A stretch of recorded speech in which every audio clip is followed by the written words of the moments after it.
Hola, buenas tardes, buenos días, espero que estén muy bien. En esta parte de la clase sobre dictaduras nos queremos enfocar en la dimensión sexogenérica o pensar las dictaduras desde una perspectiva sexogenérica y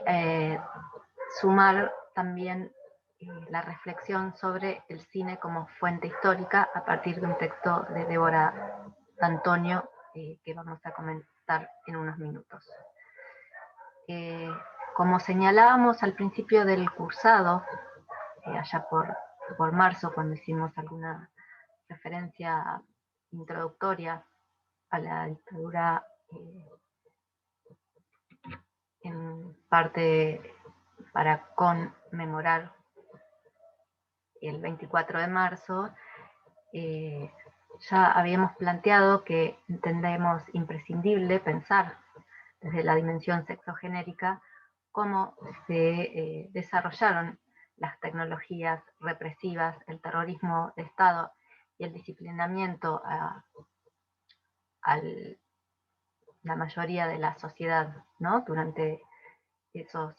procesos, no solo en Argentina, sino en todo el subcontinente. Pero lo que queremos hacer foco, o mejor dicho, complejizar la lectura, atendiendo a que esos procesos represivos, disciplinatorios, etcétera, tuvieron para las mujeres y para las disidencias sexuales coordenadas específicas.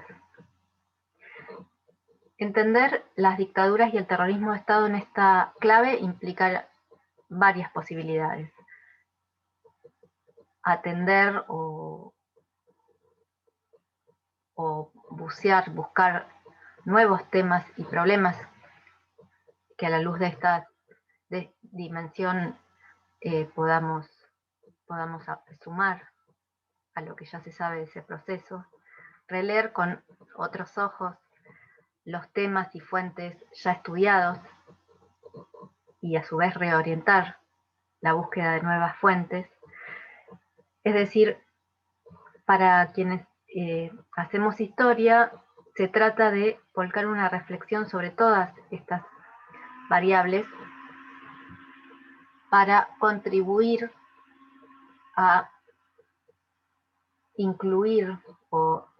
dimensionar la perspectiva de género y sexualidad en los procesos dictatoriales.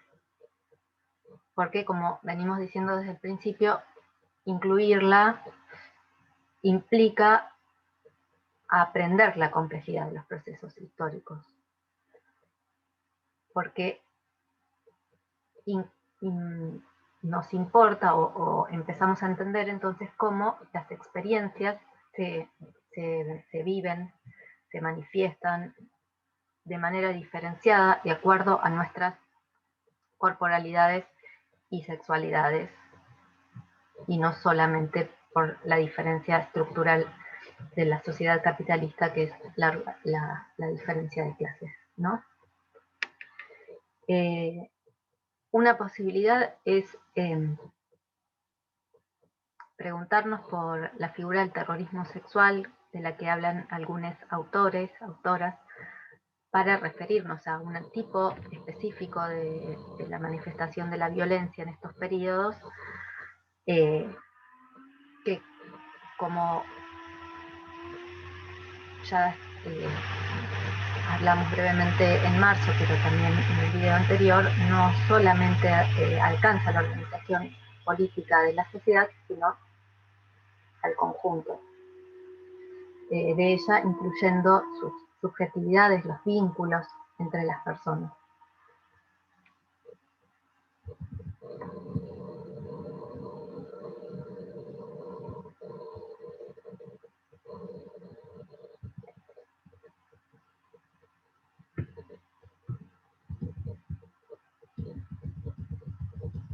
Disculpen, se me estaba apareciendo algunos mensajes raros en la compu, por eso el silencio. Entonces, necesitamos estudiar las violaciones de los derechos humanos perpetradas por los organismos del Estado y no solo por los organismos del Estado, sino los organismos paraestatales, durante la última dictadura, para comprender no solamente el proyecto económico que movilizó o sea, que dieron lugar o que tienen, o que son el fundamento de estas violaciones a los derechos humanos, que es el modelo neoliberal que vamos a ver en la siguiente clase, sino también pensar el correlato necesario que ese modelo económico tuvo en la, entre comillas, normativización de cuerpos y sexualidades. Para decirlo en términos de las autoras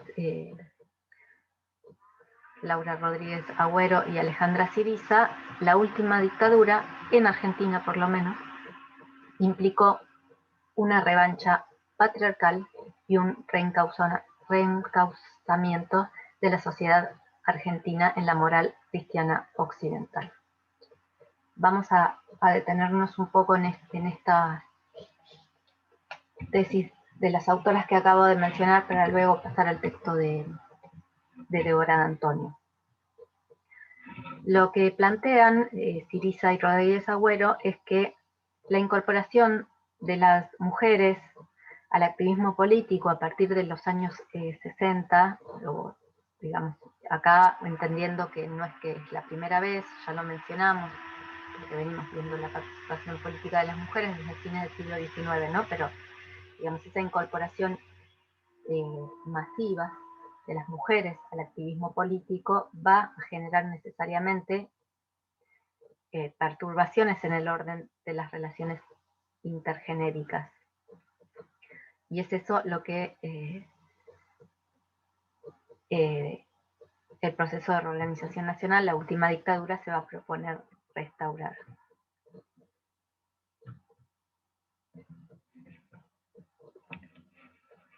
Para estas autoras, entonces, como les decía, el golpe de Estado va a resolver de manera violenta la combinación de crisis económica, política y social que viene de las décadas anteriores, pero que también implicó un intento de resolución de lo que el gobierno militar y, digamos, el sector de la sociedad civil que se benefició con ello, pensaba como una restauración de los roles, entre comillas, naturales de género. Es decir, la dictadura implicó no solamente una revancha clasista, sino una revancha patriarcal, como acabamos de mencionar, en el sentido de que buscaba un proceso o buscaba restaurar la moralidad tradicional, poniendo un freno a lo que visualizaban como la subversión de las relaciones intergenéricas y, digamos y el cuestionamiento a los valores occidentales y cristianos, que venía de la mano de la infiltración comunista y de las nuevas, lo que vimos en la clase número 10, este proceso de modernización de la que habla la autora que comentamos, que los militares veían como influencias extranjerizantes, ¿no? Digamos, esa combinación de la influencia comunista y la influencia extranjerizante sobre las mujeres eran lo que querían combatir.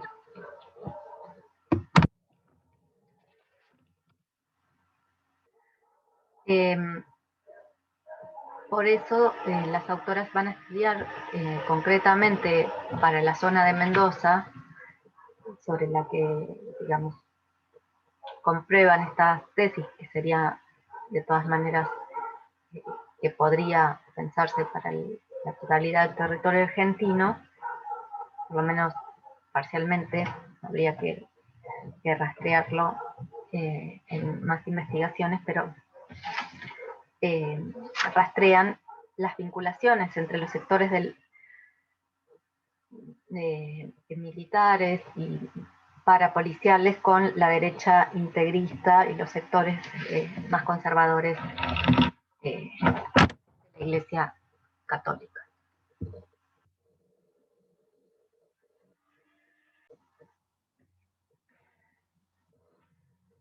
Y entonces aquí las autoras comparten,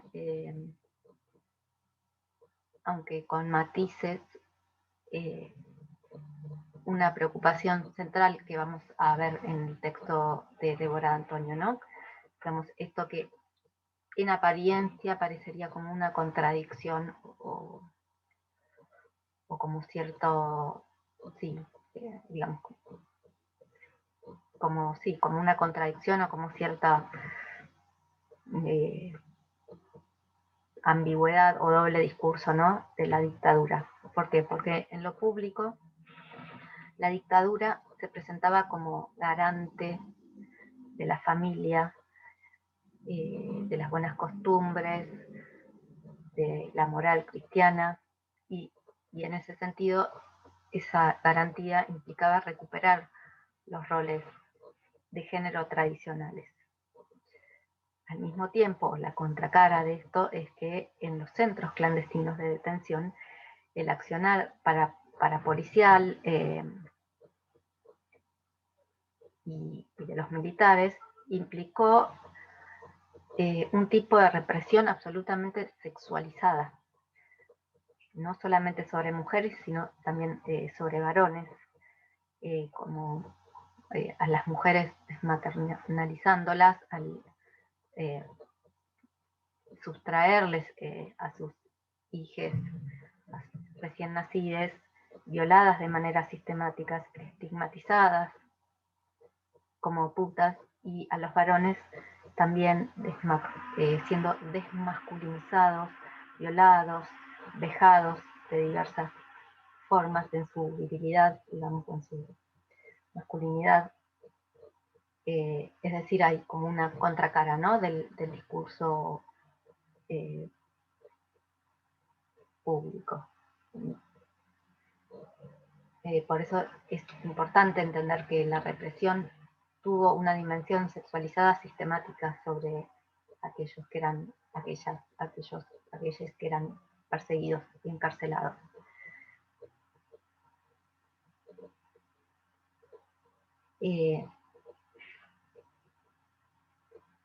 ¿Cómo podían ser capaces, ¿no?, de aquellos grupos armados, militares o paramilitares, cómo son esos sujetos capaces de llevar a cabo, les decía, un plan sistemático de exterminio que incluía la destrucción de la integridad sexual contra sus enemigos? Para las autoras esto se explica como efecto de la misoginia inculcada y normalizada a través de la formación religiosa, por lo menos algunas de sus variantes, y por el tipo de adoctrinamiento que se les proporcionaba a estos agentes de la represión, que creían o que se les inculcaba que estaban actuando en defensa de la moral, la patria, el orden, que incluye normas específicas para las mujeres, y el desprecio absoluto, la condena total para la disidencia sexual, ¿no?, que son aberraciones, sujetos eliminados por abominables, por decirlo de alguna manera. Ese desprecio al cuerpo subversivo y ese horror a la sexualidad hizo que el aparato del Estado se pusiera a disposición de esa represión sexualizada, ¿no? Porque eran, digamos, en su cabeza, en su perspectiva, eran seres absolutamente despreciables, y también las autoras analizan cómo las militantes son consideradas prostitutas, y digamos, cómo también hay un recrudecimiento de la persecución a las mujeres trabajadoras sexuales o que ofrecen servicios sexuales, y hay una equiparación del desprecio a las dos prácticas, ¿no? La política y el ofrecimiento de sexo por dinero. Hay como una equiparación que explica o que ilustra por lo menos en qué lugar de desprecio y de desvalorización estaban situando a sus contendientes políticos, las militantes de mujeres.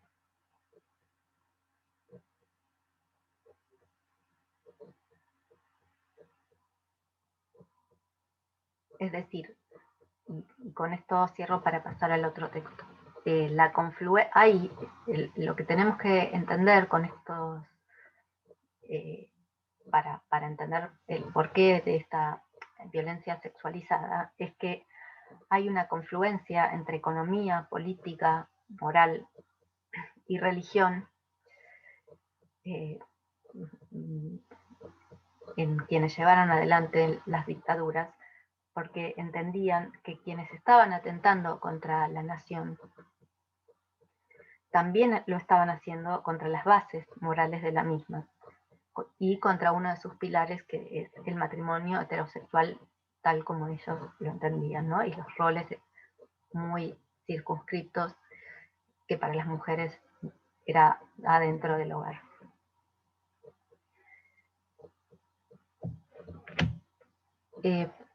Por otro lado, y para avanzar con el otro texto que sí tienen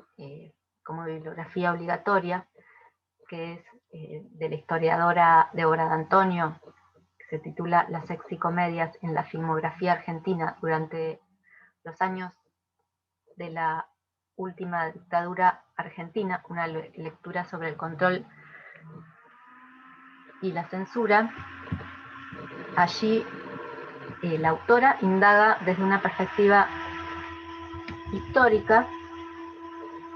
las razones de por qué el gobierno militar promovió, no solamente toleró, sino que promovió con el financiamiento de manera condicionada y arbitraria una serie de películas que de algún modo contrariaron el discurso oficial sobre el género y la sexualidad, ¿no? Que, como venimos diciendo, era moralizante, confesional, conservadora, lo que las autoras llaman un discurso restauracionista. Más aún teniendo en cuenta que el cine, al participar de la cultura de masas, tiene una influencia social y cultural importantísima. Desde que el cine se ha inventado hace un siglo y 120 años más o menos, digamos, ha tenido una influencia sumamente importante sobre los procesos de subjetivación, socialización, y hace parte de la cultura contemporánea, ¿no? Entonces, este texto a mí, o a nosotros también nos interesa porque incluye una aproximación también metodológica a cómo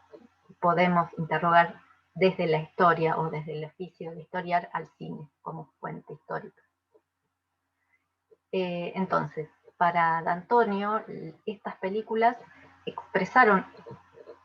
en el contenido y en las representaciones una contradicción, o por lo menos un matiz, con el discurso público y restaurador del género y de la sexualidad, operando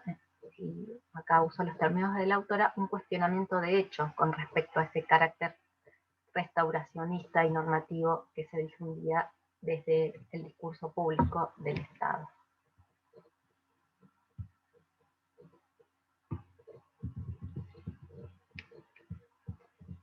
A ver si puedo compartir pantalla.